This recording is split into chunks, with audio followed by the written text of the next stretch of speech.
Hi everyone, this is Attorney Kelly Hunt in my next video on Wills 101 series. This video is all about what is a standard will and what do you need for a standard will.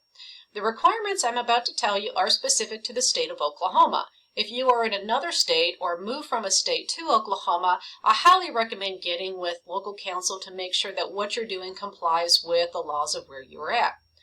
In general, for a standard will, the person making it has to be 18 years or older, have a general idea on their property, especially that they want to distribute, and also be of what we call sound mind. That means you cannot be suffering from the effects of substances, maybe dementia, Alzheimer's, those types of things at the time you're creating the will.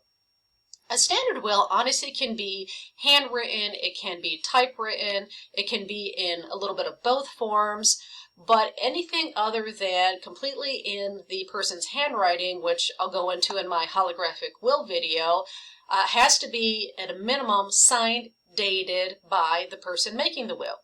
And then you also have to have two witnesses who sign off on the will.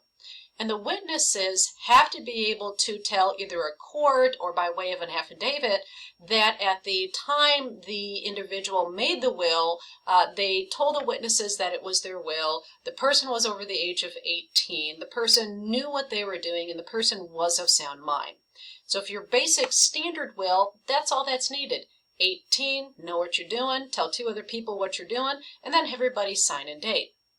Nowadays, what we also use is something called a self-proving clause. And a self-proving clause is an additional notarized statement on usually the back of the will, which covers the things that I told you about. So the paragraph covers the person making the will was over 18, they were of their sound mind, they knew what their property, and we knew that we were signing this will at the time. That statement then gets, again, signed by the person making the will, the two witnesses, and the notary. If we have a self-proving clause, additional testimony or additional statements by the witnesses after the person making the will dies is not needed. I will tell you the vast majority of modern wills have a self-proving clause, so witness testimony isn't needed after the fact.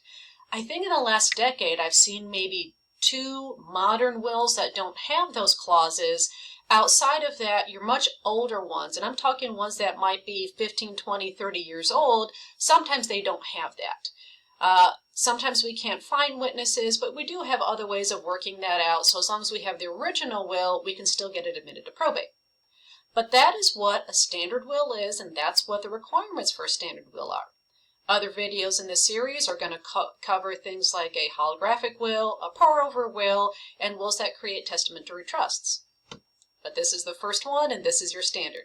If you have any questions about your will, or you want to create a will, or if there's anything else I can help you with as far as distributing your estate after you pass away, go ahead and give me a call. I'm at McDaniel Acord with 918-382-9200.